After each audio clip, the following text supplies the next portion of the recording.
9년 동안 모두가 제가 바보라고 했지만 이모님은 제가 바보가 아니라 그저 다르다는 것을 본 세상에서 유일한 사람이었어요. 재벌가 아들인 9살 태호가 전국 사람들 앞에서 마이크를 잡고 이렇게 외쳤습니다.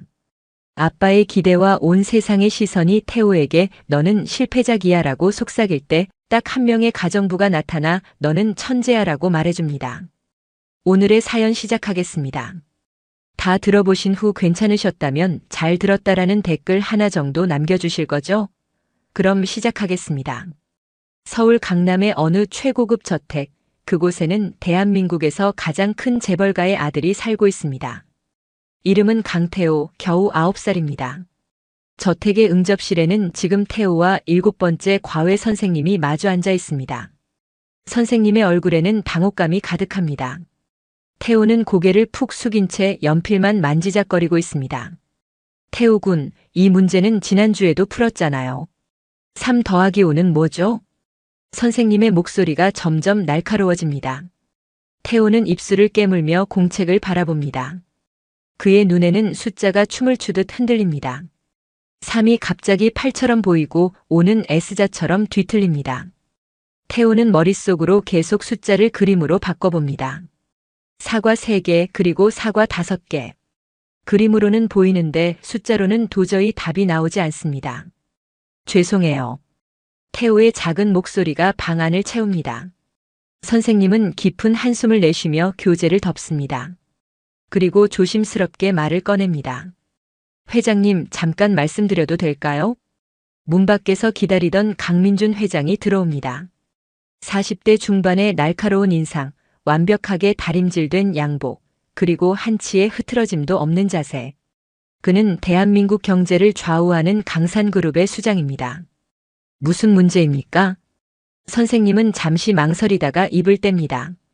태호 군이 혹시 특별한 검사를 받아보신 적이 있나요? 제가 보기에는 일반적인 학습 부진이 아니라 뭔가 다른 원인이 있는 것 같습니다. 회장의 얼굴이 굳어집니다. 선생님은 계속 말을 이어갑니다. 난독증이나 난산증 같은 학습 장애 검사를 한번 받아보시는 게 좋을 것 같아요. 태호 군은 분명 똑똑한 아이인데 글자와 숫자를 인식하는 부분에서만 유독 어려움을 겪고 있거든요. 회장의 두 손이 주먹을 줍니다. 그의 목소리가 차갑게 식습니다. 우리 가문에 약점은 없습니다. 선생님은 오늘부로 해고입니다. 정사는 비서가 처리할 겁니다. 하지만 회장님, 이건 약점이 아니라 그냥 다른 방식으로 배우는.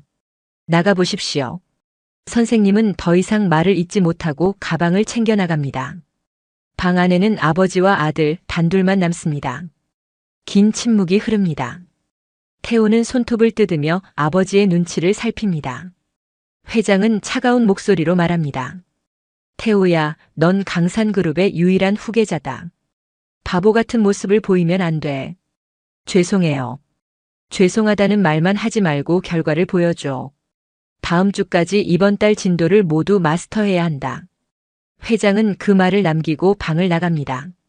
태호는 혼자 남아 공책을 바라봅니다. 눈물이 뚝뚝 떨어져 공책 위의 숫자들을 흐릿하게 만듭니다. 태호는 떨리는 손으로 새 페이지를 펼칩니다. 그리고 연필을 들어 글씨 대신 그림을 그리기 시작합니다. 한 소년이 높은 벽 안에 갇혀있는 그림입니다. 벽 밖에는 햇빛이 가득하지만 소년이 있는 곳은 어둡습니다. 태호는 그림 아래에 삐뚤삐뚤한 글씨로 적습니다. 나는 바보가 아니야. 그냥 남들과 다르게 말하는 것뿐이야. 글자 몇 개는 거꾸로 쓰였고 철자도 틀렸습니다. 하지만 태호는 개의치 않습니다. 이 공책만은 아무도 보지 않으니까요. 이곳에서만큼은 태호가 자기 자신일 수 있습니다.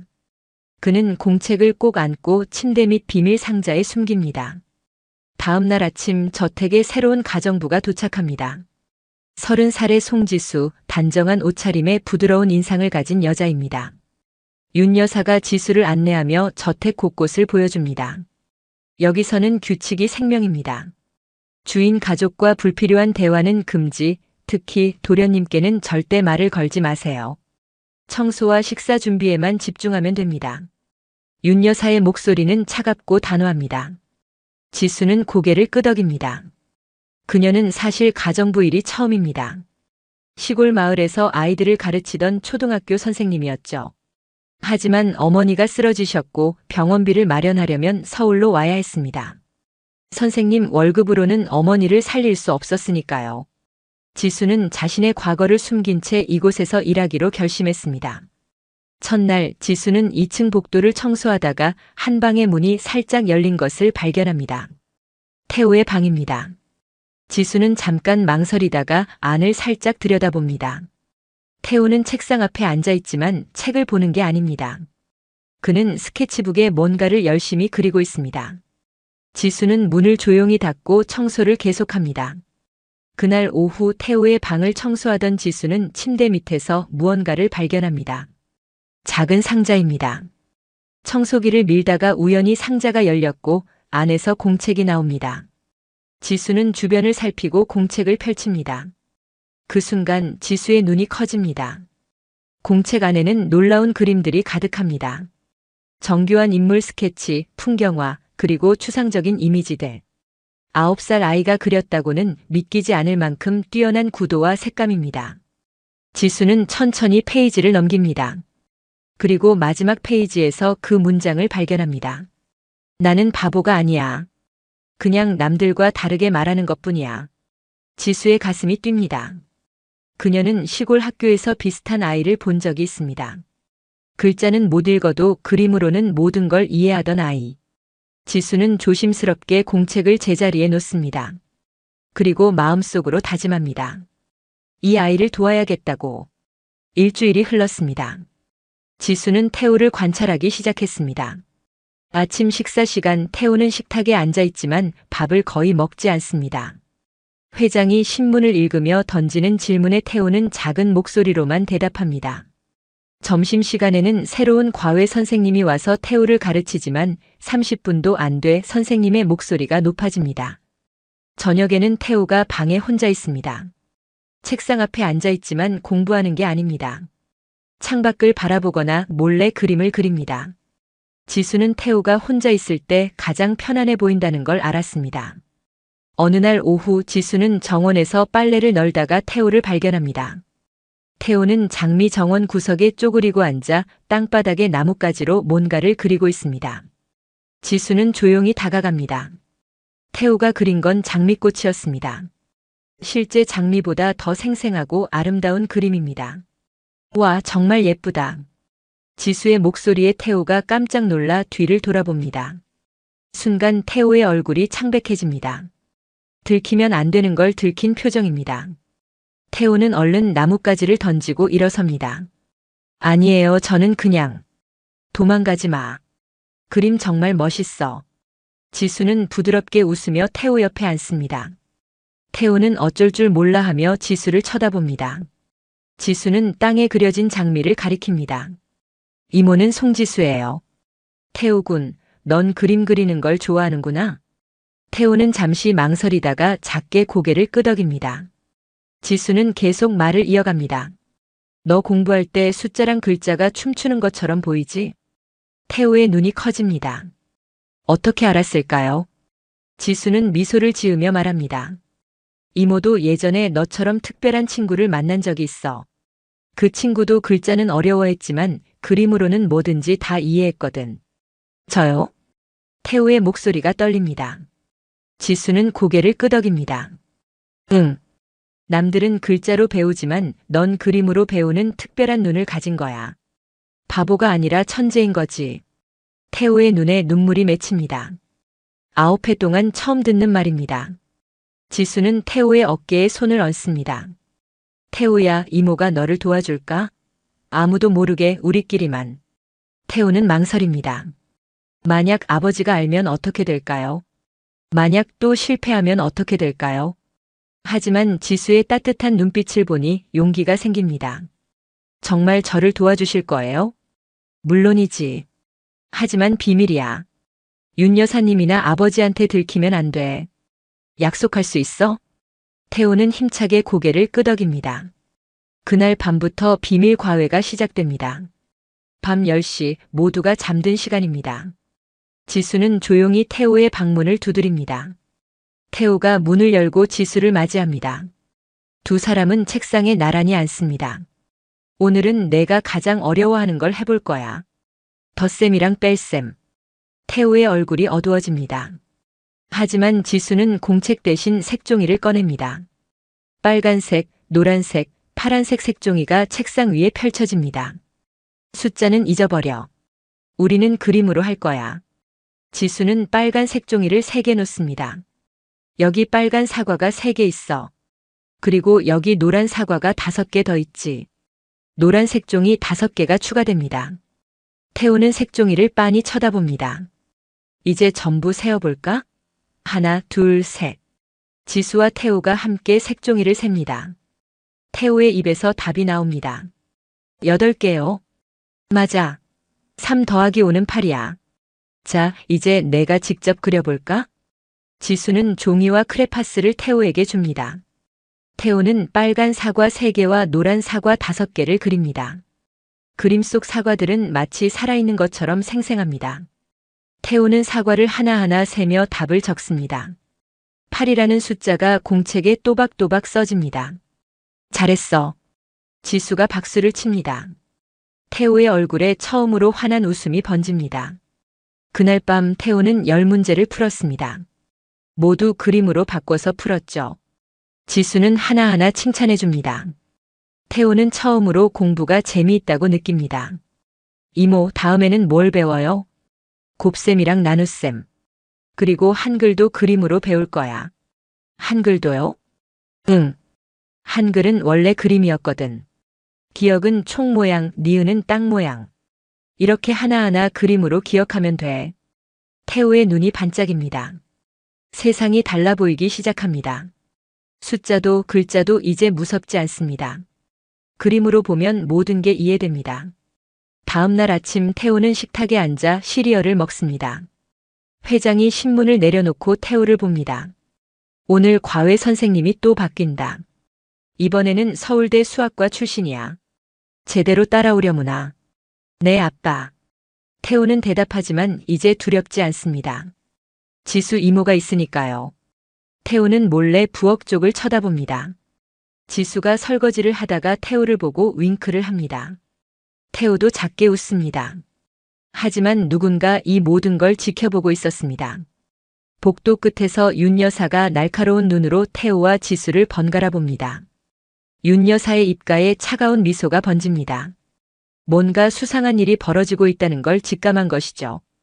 윤 여사는 이 집의 규칙을 지키는 사람입니다. 그리고 규칙을 어기는 사람은 반드시 대가를 치러야 합니다.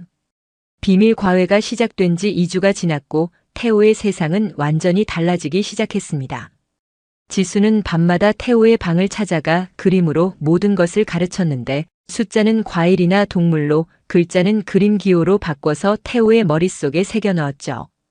태호는 처음으로 배움이 즐겁다는 걸 알게 되었고 매일 밤 지수 이모를 기다리는 게 하루 중 가장 행복한 시간이 되었습니다. 어느 화창한 오후 지수는 태호를 정원으로 데리고 나왔습니다. 윤 여사가 시장을 보러 나간 사이 두 사람만의 특별한 수업 시간이었죠. 정원 한쪽에는 사과나무가 서 있었고 빨갛게 익은 사과들이 주렁주렁 매달려 있었습니다. 태호야, 오늘은 곱셈을 배울 거야. 지수는 태호에게 바구니를 건네주며 말했습니다. 태호는 바구니를 들고 지수를 쳐다봤습니다. 곱셈이요? 그거 정말 어려운 거 아니에요? 그림으로 보면 쉬워. 자, 저 나무를 봐. 가지가 몇 개지?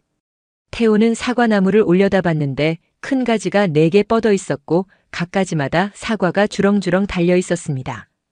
4개요. 맞아. 그럼 각 가지마다 사과가 몇 개씩 달려 있을까?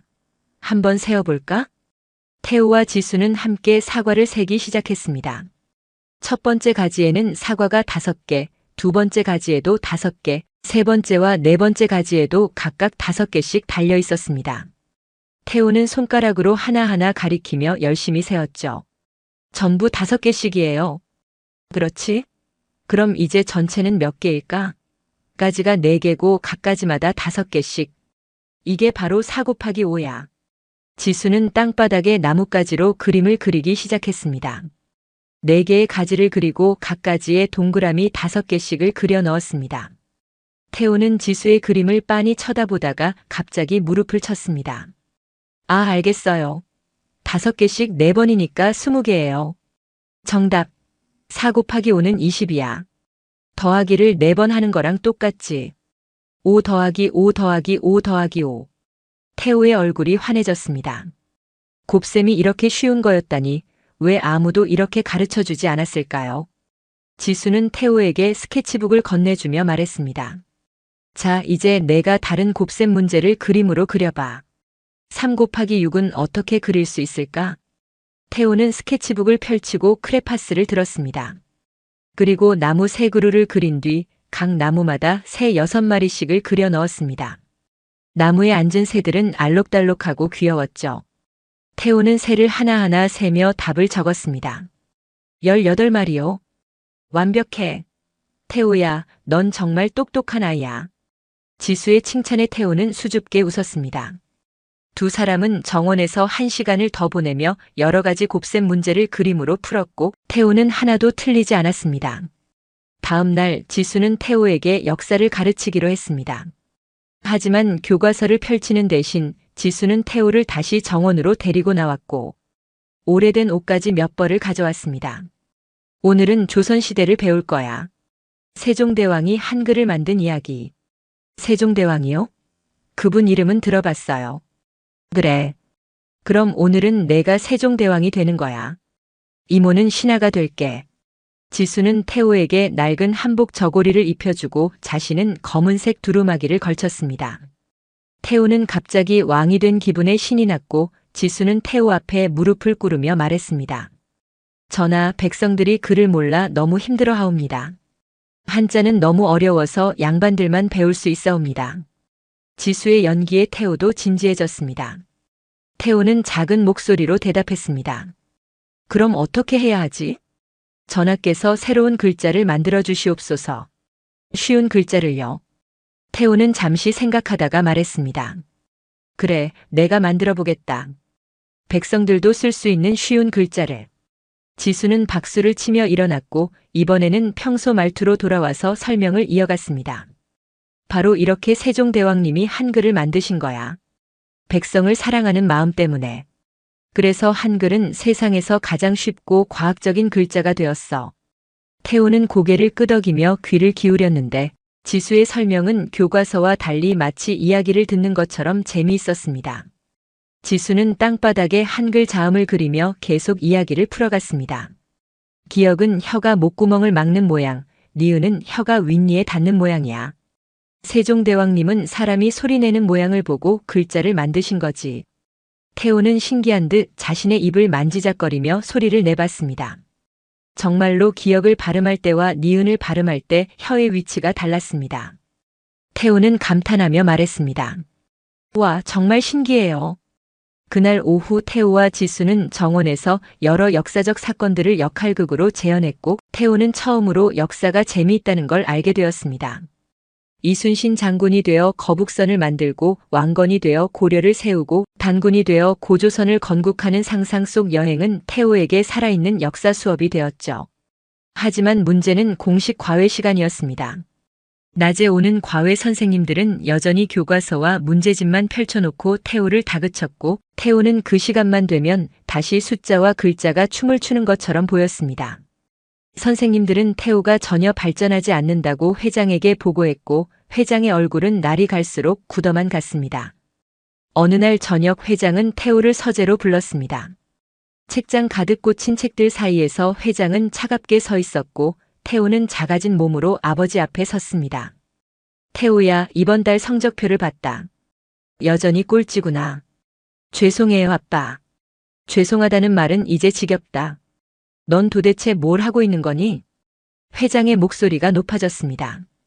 태호는 입술을 깨물며 아무 말도 하지 못했는데 사실 밤에는 지수 이모와 공부를 정말 열심히 하고 있었지만 그 말을 할 수 없었습니다. 비밀이니까요. 다음 달까지 성적이 오르지 않으면 넌 이 집에서 나가야 할 거다. 회장의 차가운 선언에 태호의 얼굴이 새하얗게 변했습니다. 그날 밤 태호는 지수 이모에게 아버지의 말을 전했고 두 사람은 책상 앞에 마주 앉아 깊은 침묵에 빠졌습니다. 지수는 태우의 떨리는 손을 잡아주며 말했습니다. 괜찮아. 우리 더 열심히 하면 돼. 하지만 이모, 낮에 과외 선생님이 오시면 저는 여전히 아무것도 못해요. 숫자랑 글자가 또 춤을 추거든요. 태우의 목소리가 떨렸습니다. 지수는 태우의 어깨를 토닥이며 생각에 잠겼는데 이대로는 안 된다는 걸 알고 있었습니다. 밤에만 비밀로 가르치는 것으로는 회장을 설득할 수 없었고 태우에게는 제대로 된 검사와 공식적인 맞춤 교육이 필요했습니다. 며칠 후 윤 여사는 수상한 낌새를 더욱 구체적으로 포착하기 시작했습니다. 밤 10시가 넘으면 지수가 항상 태우의 방 근처를 배회했고 태우의 방에서는 한밤중까지 불이 켜져 있었습니다. 어느 날 밤 윤 여사는 복도 구석에 몸을 숨기고 지수의 행동을 지켜봤는데 지수가 조용히 태우의 방문을 두드리는 것이 보였고 태우가 문을 열어주는 순간 윤 여사의 눈이 가늘어졌습니다. 역시 뭔가 있었군. 윤 여사는 속으로 중얼거렸습니다. 가정부 주제에 도련님의 방에 드나들다니 이건 명백한 규칙 위반이었죠. 윤 여사는 지수에 대해 조사하기로 결심했고 다음 날 아침 일찍 지수의 방을 조용히 뒤지기 시작했습니다. 옷장을 열고 서랍을 뒤지고 침대 밑까지 살펴봤습니다. 그리고 마침내 찾아냈습니다. 지수의 가방 깊숙한 곳에 숨겨진 낡은 수첩과 서류들, 그 안에는 초등학교 교사 자격증 사본과 시골 학교 근무 기록이 들어있었습니다. 윤 여사의 입가에 냉소가 번졌습니다. 선생님이었구만. 신분을 속이고 들어온 거야. 윤 여사는 서류들을 챙겨 회장의 서재로 향했습니다. 회장은 아침 회의를 준비하며 서류를 검토하고 있었는데 윤 여사가 급하게 문을 두드렸습니다. 회장님, 중요한 보고가 있습니다. 뭡니까? 새로운 가정부 송지수 신분을 속였습니다. 원래 시골 초등학교 교사였는데 그걸 숨기고 여기 들어왔습니다. 회장의 손이 멈췄습니다. 윤 여사는 서류들을 책상 위에 펼쳐놓으며 계속 말을 이었습니다. 더 심각한 건 그 여자가 밤마다 도련님 방에 드나들고 있다는 겁니다. 분명 뭔가 꾸미고 있는 게 틀림없습니다. 회장의 얼굴이 차갑게 굳어졌습니다. 그는 서류를 집어들고 천천히 내용을 확인했는데 송지수의 교사 경력이 고스란히 적혀 있었습니다. 회장은 서류를 내려놓고 차갑게 말했습니다. 당장 불러오십시오. 몇 분 후 지수는 회장의 서재로 불려 들어왔습니다. 윤 여사는 문 옆에 서서 팔짱을 낀 채 지수를 노려봤고 회장은 책상에 앉아 차갑게 지수를 쳐다봤습니다. 지수는 순간 자신의 서류들이 책상 위에 놓인 것을 보고 가슴이 철렁했지만 침착함을 유지하려 애썼습니다. 송지수 씨, 설명을 들어보죠. 왜 당신의 경력을 속였습니까? 회장의 목소리는 얼음장처럼 차가웠습니다. 지수는 잠시 망설이다가 입을 열었습니다. 죄송합니다. 어머니의 병원비를 벌기 위해 급하게 일자리가 필요했고 교사 경력이 있으면 채용되기 어려울 것 같아서 숨겼습니다. 그래서 우리 집에서 거짓말을 한 겁니까? 더 심각한 건 당신이 태우 방에 밤마다 드나들었다는 건데 그건 어떻게 설명하실 겁니까? 윤 여사가 날카롭게 끼어들었습니다. 지수는 깊게 숨을 들이쉬며 대답했습니다. 태우를 가르치고 있었습니다. 도련님은 학습 장애가 있는 게 아니라 단지 다른 방식으로 배우는 아이입니다. 시각적 학습자죠. 그림으로 가르치면 뭐든지 이해합니다. 함부로 진단하지 마십시오. 당신이 의사입니까? 회장의 목소리가 높아졌습니다. 지수는 물러서지 않고 한 걸음 앞으로 나섰습니다. 저는 10년간 아이들을 가르쳤습니다. 태우 같은 아이를 여러 봤고요. 태우에게 필요한 건 혼내고 다그치는 게 아니라 그의 언어로 소통하는 겁니다. 당신이 뭔데 우리 아들 교육에 참견합니까? 당신 같은 사람 때문에 태우가 버릇없이 자라는 겁니다. 회장은 자리에서 일어나며 차갑게 선언했습니다. 당신은 오늘 당장 해고입니다. 짐을 싸서 나가십시오. 회장님, 잠깐만요. 지수의 목소리가 떨렸지만 단호했습니다. 회장이 멈춰섰고 지수는 마지막 용기를 내어 말을 이었습니다. 2주만 기회를 주십시오. 제가 태우를 가르쳐서 결과를 보여드리겠습니다. 만약 실패하면 조용히 떠나겠습니다. 하지만 성공하면 제 방식을 인정해 주십시오. 회장은 코웃음을 쳤습니다. 2주요? 웃기는 소리 마십시오. 수십 명의 명문대 출신 과외 교사들도 실패했는데 당신이 뭘 할 수 있다는 겁니까? 저는 태호를 믿습니다. 그 아이는 천재입니다. 단지 세상이 그걸 알아보지 못할 뿐이죠. 지수의 눈빛이 흔들리지 않았습니다. 회장은 잠시 지수를 뚫어지게 쳐다봤는데 그 눈빛 속에서 이상한 확신 같은 것이 느껴졌습니다. 회장은 창밖을 바라보며 한참을 생각했고 그러다 갑자기 입을 열었습니다. 좋습니다. 2주 드리죠. 하지만 조건이 있습니다. 지수의 심장이 뛰기 시작했습니다. 회장은 천천히 돌아서며 차갑게 말했습니다. 2주 후에 전국 통합 지식 경시 대회가 있습니다. 태호를 거기 출전시키십시오. 그리고 입상하십시오. 만약 실패하면 당신은 이 업계에서 영원히 발을 못 붙이게 만들 겁니다. 제가 가진 모든 힘을 동원해서 말입니다. 지수의 얼굴이 창백해졌습니다. 전국 대회라니 2주 만에 태호를 준비시킨다는 건 거의 불가능에 가까웠습니다. 하지만 지수는 고개를 끄덕였습니다. 알겠습니다. 해보겠습니다. 각오하십시오. 실패하면 당신 인생도 끝입니다. 회장의 차가운 선언이 방 안을 얼어붙게 만들었습니다.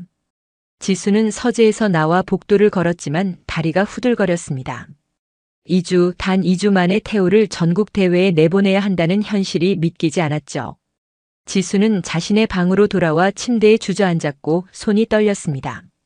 만약 실패하면 자신의 미래뿐 아니라 태호에게도 씻을 수 없는 상처를 남기게 될 것입니다. 어떡하지?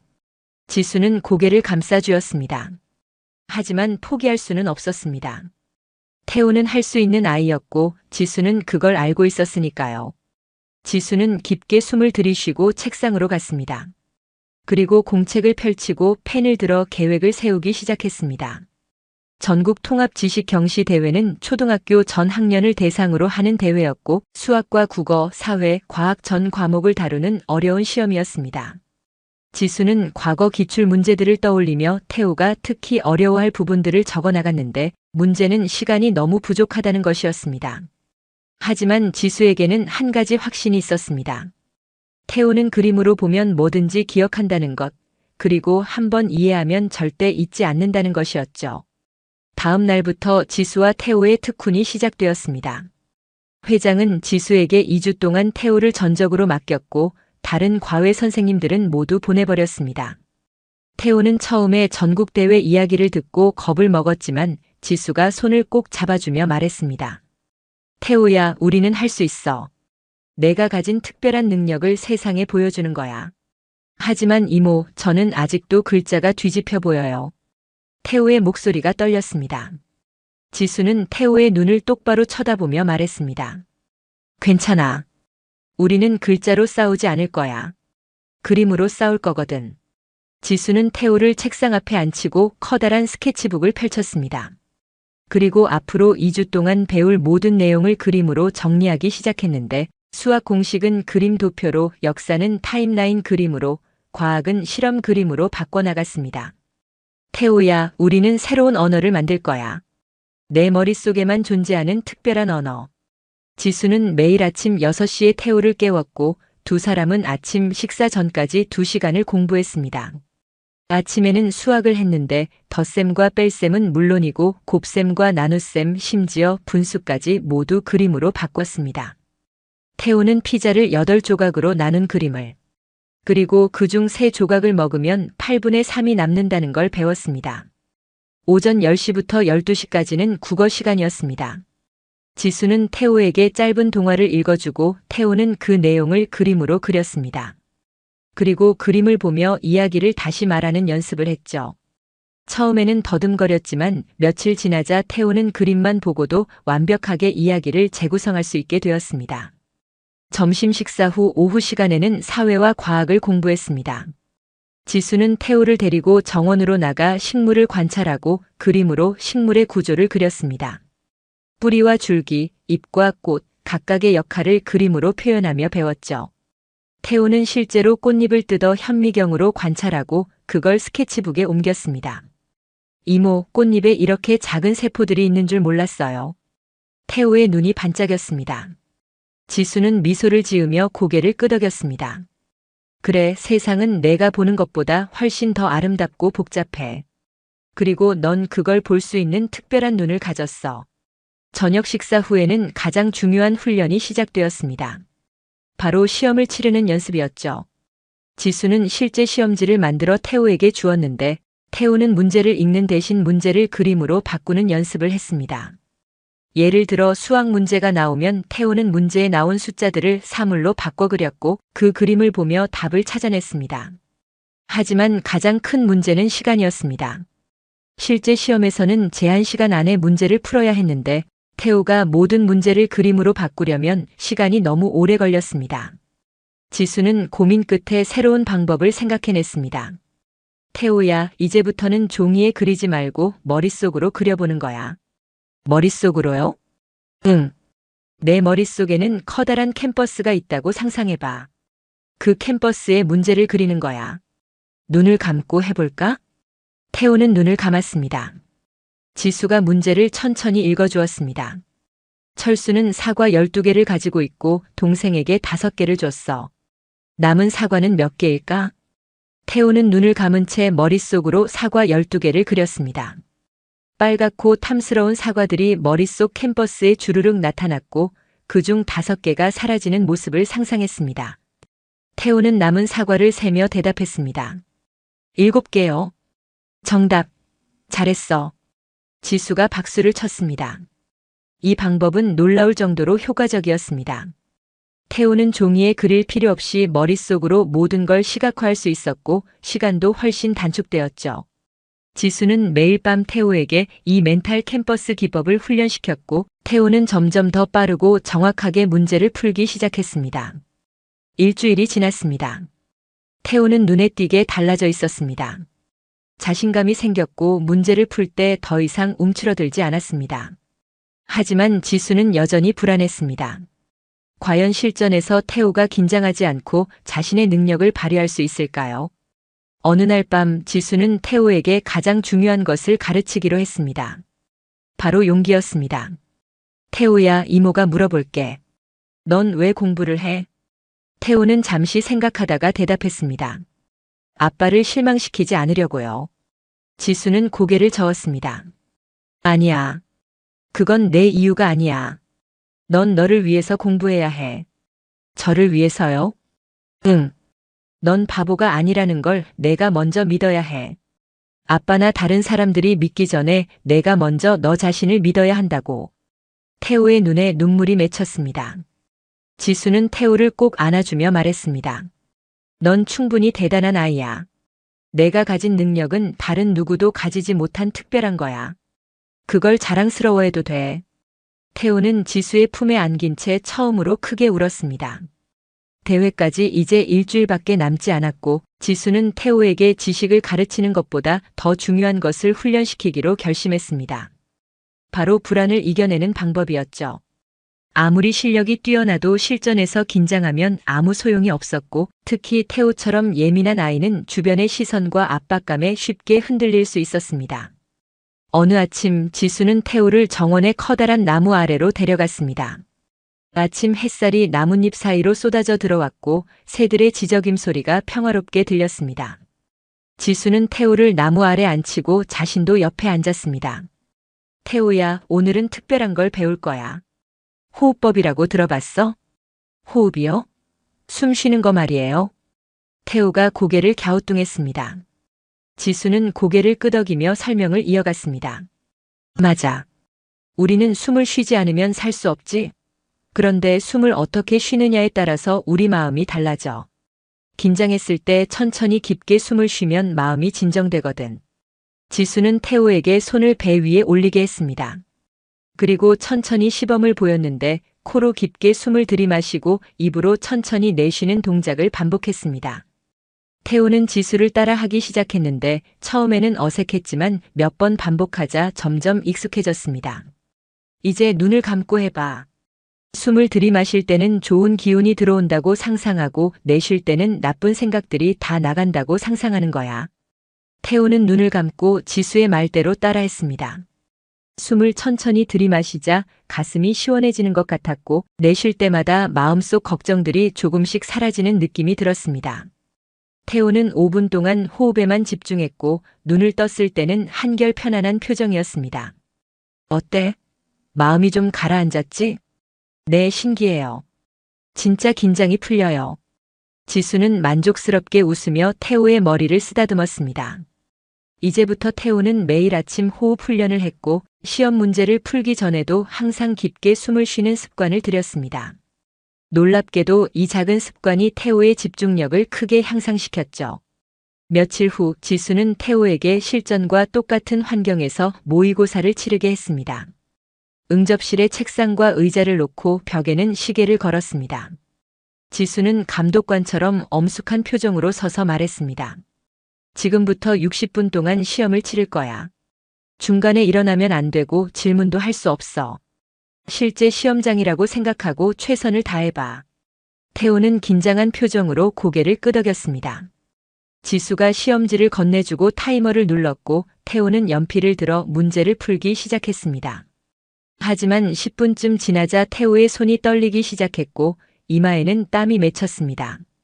태호는 숫자들이 다시 춤을 추는 것처럼 느껴졌고 머릿속이 하얗게 변하는 것 같았습니다. 지수는 그 모습을 조용히 지켜봤습니다. 태호는 몇 번이나 연필을 놓으려 했지만 깊게 숨을 들이쉬며 다시 집중했습니다. 호흡법을 떠올리고 머릿속 캔버스를 펼쳤습니다. 천천히 문제를 그림으로 바꾸기 시작했고 하나씩 답을 찾아 나갔습니다. 60분이 지나고 지수가 타이머를 멈췄습니다. 태호는 연필을 내려놓고 깊게 한숨을 쉬었는데 온몸에 힘이 빠진 것 같았습니다. 지수는 시험지를 가져와 채점을 시작했고 태호는 불안한 표정으로 지수를 쳐다봤습니다. 채점이 끝나고 지수는 결과를 보며 미소를 지었습니다. 100점 만점에 85점, 결코 나쁜 점수가 아니었습니다. 하지만 지수는 태호가 긴장 때문에 실수한 부분들을 체크했고 그 부분들을 다시 설명해 주었습니다.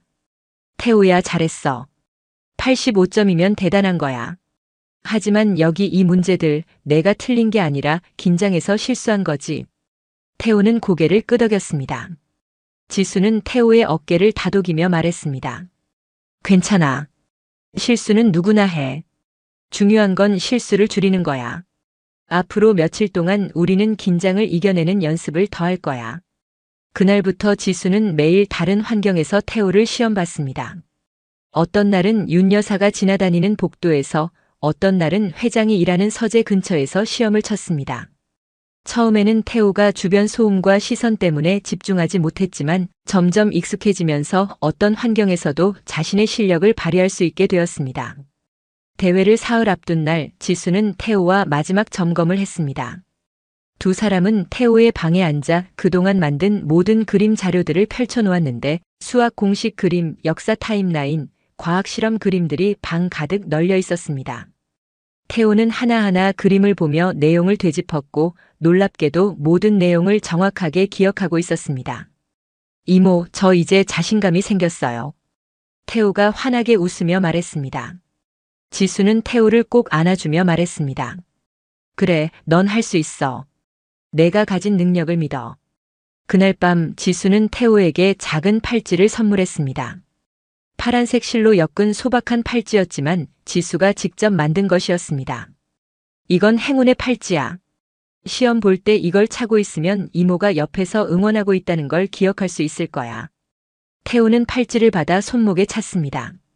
그리고 지수를 올려다보며 말했습니다. 이모, 고마워요.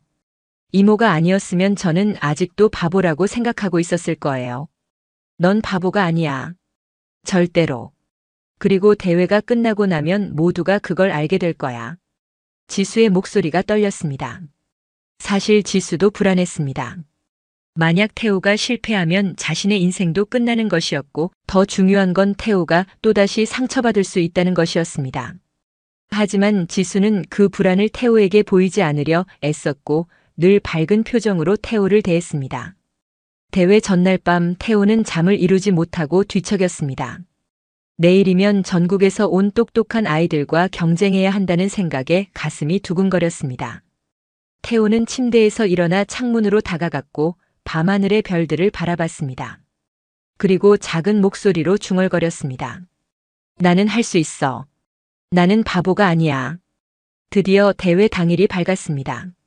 아침 해가 떠오르는 순간부터 강 회장의 저택은 긴장감으로 가득 찼고 태호는 일찍 일어나 지수가 만들어준 파란 팔찌를 손목에 단단히 찼습니다. 지수는 태호의 방에 들어가 아침 인사를 건넸는데 태호의 얼굴에는 긴장과 각오가 동시에 서려 있었습니다. 이모, 저 떨려요. 태호의 작은 목소리가 방 안을 채웠습니다. 지수는 태호의 양 어깨를 잡고 눈을 마주치며 말했습니다. 긴장되는 게 당연해. 하지만 기억해. 넌 이미 충분히 준비했어. 그리고 시험장에 들어가면 깊게 숨 쉬고 머릿속 캔버스를 펼치는 거야. 그럼 돼. 태호는 고개를 끄덕였고 지수는 태호를 꼭 안아주었습니다. 두 사람은 아침 식사를 함께 했고 회장도 드물게 식탁에 나와 태호를 바라봤습니다. 회장의 표정은 여전히 차가웠지만 그의 눈빛 깊은 곳에는 묘한 기대감 같은 것이 숨어 있었습니다. 태호야, 최선을 다해라. 회장의 짧은 한마디에 태호는 작게 대답했습니다. 네, 아빠. 오전 9시 회장의 차가 저택을 출발했습니다. 태호와 지수 그리고 회장이 함께 탔는데 차 안은 무겁게 침묵했습니다. 태호는 창밖을 내다보며 손목의 팔찌를 계속 만지작거렸고 지수는 옆에서 조용히 태호의 손을 잡아주었습니다. 30분을 달려 도착한 곳은 서울 시내의 큰 컨벤션 센터였고 입구에는 이미 수백 명의 아이들과 부모들이 모여 있었습니다. 와, 사람 진짜 많다. 태호가 놀라서 중얼거렸습니다. 전국에서 온 초등학생들이 모두 이곳에 모였고 모두들 자신만만한 표정으로 시험장으로 들어가고 있었습니다. 태호는 순간 주눅이 들었지만 지수가 손을 꼭 쥐어주었습니다. 괜찮아. 넌 내 방식대로 하면 돼. 다른 애들이랑 비교하지 마. 태호는 고개를 끄덕이고 깊게 숨을 들이마셨습니다. 접수를 마치고 시험장 입구로 향했는데 학부모들은 밖에서 기다려야 했고 아이들만 안으로 들어갈 수 있었습니다. 지수는 태호를 보내기 전에 마지막으로 격려의 말을 건넸습니다. 태호야, 이모는 여기서 기다릴게. 내가 할 수 있다는 걸 이모는 알아. 자신감을 가져. 네, 이모. 태호는 돌아서서 시험장 안으로 걸어갔습니다. 넓은 홀에는 수백 개의 책상이 일렬로 놓여 있었고 각 책상마다 번호표가 붙어 있었습니다. 태호는 자신의 자리를 찾아 앉았는데 양옆에는 자신보다 훨씬 커 보이는 고학년 아이들이 앉아 있었습니다. 태호는 다시 한번 손목의 팔찌를 만지며 마음을 가다듬었습니다. 오전 10시 시험이 시작되었습니다. 감독관이 시험지를 나눠주고 타이머를 켰는데 홀 안에는 긴장감이 팽팽하게 흘렀습니다. 태호는 시험지를 받아들고 첫 페이지를 펼쳤습니다. 수학 문제들이 빼곡하게 적혀 있었고 숫자들이 눈앞에서 춤을 추는 것처럼 보이기 시작했습니다. 태호는 순간 숨이 막혔지만 지수가 가르쳐준 호흡법을 떠올렸습니다. 깊게 숨을 들이마시고 천천히 내쉬었습니다. 한 번, 두 번, 세 번. 태호의 마음이 점점 가라앉았고 눈앞의 숫자들이 제자리를 찾기 시작했습니다. 태호는 눈을 감고 머릿속 캔버스를 펼쳤습니다. 거대한 하얀 도화지가 마음속에 펼쳐졌고 태호는 그 위에 첫 번째 문제를 그리기 시작했습니다. 문제는 이랬습니다. 영희는 사탕 36개를 가지고 있고 친구 4명에게 똑같이 나눠주려고 합니다. 한 명당 몇 개씩 받을 수 있을까요? 태호는 머릿속에 사탕 30여 개를 그렸습니다. 알록달록한 사탕들이 캔버스 위에 주르륵 놓였고 태호는 그것들을 4무더기로 나누기 시작했습니다. 하나씩 나눠주고 또 나눠주고 계속 반복했습니다. 그리고 마지막에 각 무더기를 세웠습니다. 9개. 태호는 답을 적었습니다. 다음 문제로 넘어갔고 이번에는 분수 문제였습니다. 태호는 머릿속에 피자를 그렸습니다. 8조각으로 나뉜 피자를 상상하고 문제에서 요구하는 대로 조각들을 더하고 빼며 답을 찾아냈습니다. 하나하나 문제를 풀어나가는 동안 태호는 완전히 집중했고 주변의 소음도 다른 아이들의 시선도 전혀 신경 쓰이지 않았습니다. 60분이 지나고 수학시험이 끝났습니다. 다음은 국어였고 그 다음은 사회와 과학이었습니다. 태호는 모든 과목을 머릿속 그림으로 풀어나갔고 놀랍게도 대부분의 문제를 막힘없이 풀 수 있었습니다. 시험이 모두 끝나고 태호가 시험장 밖으로 나왔을 때는 오후 3시였습니다. 지수가 입구에서 기다리고 있었고 태호를 보자마자 달려왔습니다. 태호야, 어땠어? 이모, 저 다 풀었어요. 진짜 다 풀었다고요. 태호의 얼굴이 환하게 빛났습니다. 지수는 태호를 꼭 안아주며 눈물을 참았습니다. 회장도 멀리서 그 모습을 지켜보고 있었는데 그의 표정에는 복잡한 감정이 교차했습니다. 결과 발표는 1시간 뒤에 있었습니다. 모든 참가자들이 대강당에 모였고 무대 위에는 심사위원들이 앉아 있었습니다. 사회자가 마이크를 잡고 말했습니다. 여러분, 긴 시간 수고하셨습니다.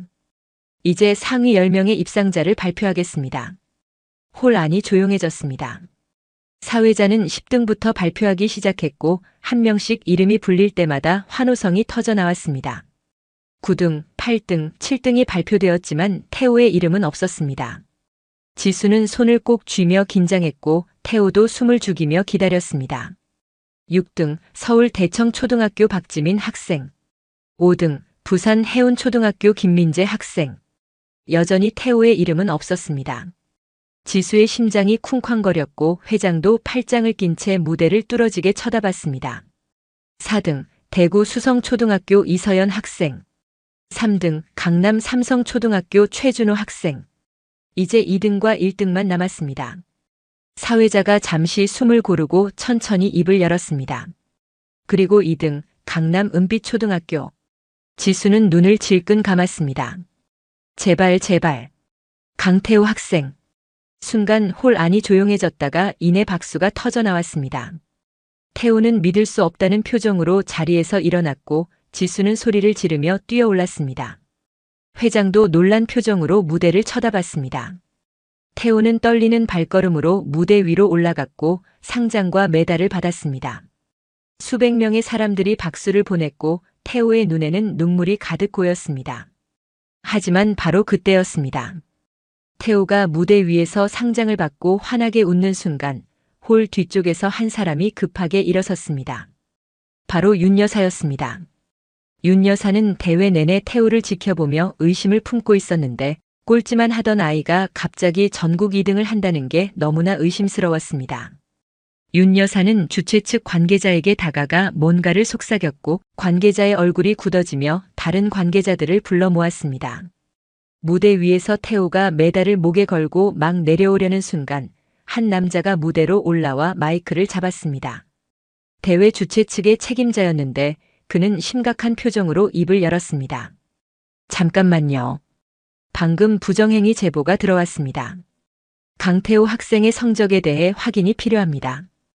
홀 안이 술렁이기 시작했습니다. 사람들이 웅성거렸고 태호는 무대 위에서 얼어붙었습니다. 지수는 자리에서 벌떡 일어났는데 가슴이 철렁 내려앉았습니다. 책임자는 계속 말을 이었습니다. 제보에 따르면 강태호 학생의 가정부가 사전에 시험 문제를 빼돌려 가르쳤다는 의혹이 있습니다. 해당 가정부는 전직 교사로 이번 대회를 준비하는 과정에서 부정한 방법을 사용했을 가능성이 있다고 합니다. 지수의 얼굴이 창백해졌습니다. 윤 여사가 저 뒤에서 만족스러운 표호로 서 있는 게 보였고 회장도 놀란 표정으로 무대를 쳐다봤습니다. 경비원 2명이 지수에게 다가왔고 지수를 홀 밖으로 데려가려 했습니다. 잠깐만요. 저는 그런 적 없어요. 저는 정직하게 태호를 가르쳤어요. 지수가 항변했지만 아무도 들으려 하지 않았습니다. 무대 위에 태호는 그 모습을 보며 온몸이 떨렸는데 자신 때문에 지수 이모가 억울하게 누명을 쓰고 있었습니다. 태호는 손목에 파란 팔찌를 만지작거렸고 지수 이모가 했던 말들이 머릿속에 떠올랐습니다. 넌 바보가 아니야. 내가 먼저 너 자신을 믿어야 해. 내가 가진 능력은 다른 누구도 가지지 못한 특별한 거야. 그걸 자랑스러워해도 돼. 태호는 주먹을 꽉 쥐었습니다. 이제 태호가 용기를 낼 차례였습니다. 태호는 무대 중앙으로 달려가 마이크를 잡았고 작은 손으로 마이크를 꼭 움켜쥐며 큰 소리로 외쳤습니다. 아니에요. 이모님은 부정행위 안 했어요. 홀 안이 조용해졌습니다. 모든 사람들의 시선이 9살 소년에게 쏠렸고 태호는 떨리는 목소리로 계속 말을 이어갔습니다. 9년 동안 모두가 제가 바보라고 했어요. 아빠도 선생님들도 모두 저를 포기했어요. 하지만 이모님은 제가 바보가 아니라 그저 다르다는 것을 본 세상에서 유일한 사람이었어요. 태호의 목소리가 커지며 홀 전체에 울려 퍼졌습니다. 지수는 눈물을 흘리며 태호를 바라봤고 회장도 굳은 표호로 아들을 쳐다봤습니다. 저는 글자가 춤추고 숫자가 뒤집혀 보여요. 그래서 공부를 못했어요. 근데 이모님은 저한테 그림으로 배우는 법을 가르쳐 줬어요. 숫자를 사과로 글자를 그림으로 바꿔서 가르쳐 줬어요. 그게 부정행위예요? 저한테 맞는 방법으로 가르쳐 준 게 잘못된 거예요? 태호의 외침에 홀 안이 술렁이기 시작했습니다. 사람들이 고개를 끄덕이며 수군거렸고 책임자도 당황한 표정을 지었습니다. 태호는 눈물을 흘리며 계속 말했습니다. 이모님은 저를 믿어줬어요. 처음으로 제가 할 수 있다고 말해줬어요. 이모님이 아니었으면 저는 아직도 바보라고 생각하면서 살았을 거예요. 제발 이모님을 데려가지 마세요. 태호의 절규가 끝나자 홀 안이 잠시 조용해졌다가 누군가 박수를 치기 시작했습니다. 1명, 2명, 점점 더 많은 사람들이 박수를 쳤고 이내 홀 전체가 박수 소리로 가득 찼습니다. 지수는 주저앉아 울었고 경비원들도 더 이상 지수를 붙잡지 않았습니다. 회장은 자리에서 일어나 천천히 무대로 걸어갔습니다. 그는 태호 앞에 서서 아들을 내려다봤는데 태호는 눈물범벅이 된 얼굴로 아버지를 올려다봤습니다. 회장은 무릎을 꿇고 태호와 눈높이를 맞췄습니다. 태호야, 미안하다. 회장의 목소리가 떨렸습니다. 태호는 깜짝 놀라 아버지를 쳐다봤는데 아버지가 사과하는 모습은 태어나서 처음 봤습니다. 아빠가 틀렸어. 내가 다르다는 걸 약점이라고 생각했는데 그게 아니었구나. 그건 내가 가진 특별한 능력이었어. 회장은 태호를 꼭 안아주었고 태호는 아버지의 품에 안겨 크게 울었습니다. 홀 안의 박수 소리는 더욱 커졌고 지수도 무대로 올라와 두 사람을 바라보며 눈물을 닦았습니다. 며칠 후 강 회장의 저택 서재에서 작은 회의가 열렸습니다. 회장과 지수 그리고 태호가 함께 앉아 있었는데 회장은 지수에게 정식 서류를 건넸습니다. 송지수 씨, 이제부터 당신은 태호의 공식 교육 멘토입니다. 당신의 과거 경력도 문제 삼지 않겠습니다. 오히려 그 경험이 필요했던 거니까요. 지수는 서류를 받아들고 고개를 숙였습니다. 감사합니다, 회장님. 제가 감사해야죠. 제 아들을 구해줬으니까요. 회장은 창밖을 바라보며 말을 이었습니다. 제 아내도 태호처럼 예술가였습니다. 그림을 그리고 음악을 만들었죠. 하지만 저는 그걸 이해하지 못했어요. 사업에만 집중하라고 강요했고 아내는 결국 우울증으로 세상을 떠났습니다. 그리고 태호에게도 똑같은 실수를 반복하고 있었네요. 회장의 목소리가 잠겼습니다. 지수는 조용히 고개를 끄덕였고 태호는 아버지의 손을 꼭 잡았습니다. 이제는 달라질 겁니다. 태호가 원하는 방식으로 배우고 태호가 원하는 사람이 되도록 도와주겠습니다. 회장은 태호를 보며 미소 지었고 태호도 환하게 웃었습니다. 그날 오후 태호와 지수는 정원에서 그림을 그렸습니다. 태호는 캠퍼스의 아름다운 풍경화를 그렸는데 그림 속에는 높은 벽이 무너지고 햇빛이 쏟아지는 장면이 담겨 있었습니다. 회장은 멀리서 그 모습을 지켜보며 조용히 미소 지었습니다. 태호는 이제 더 이상 바보가 아니었습니다. 세상이 정한 기준에 맞지 않아도 괜찮았습니다. 태호는 태호만의 특별한 빛을 가진 아이였고 이제 그 빛을 마음껏 발할 수 있게 되었습니다. 아버지와 이모 그리고 태호 자신이 함께 만들어갈 새로운 미래가 그들 앞에 펼쳐져 있었습니다. 오늘의 사연은 여기까지입니다. 혹시 끝까지 들어주신 분이 계시다면 구독과 좋아요. 그리고 댓글로 잘 들었어요 라는 한마디면 제게 큰 힘이 됩니다. 감사합니다.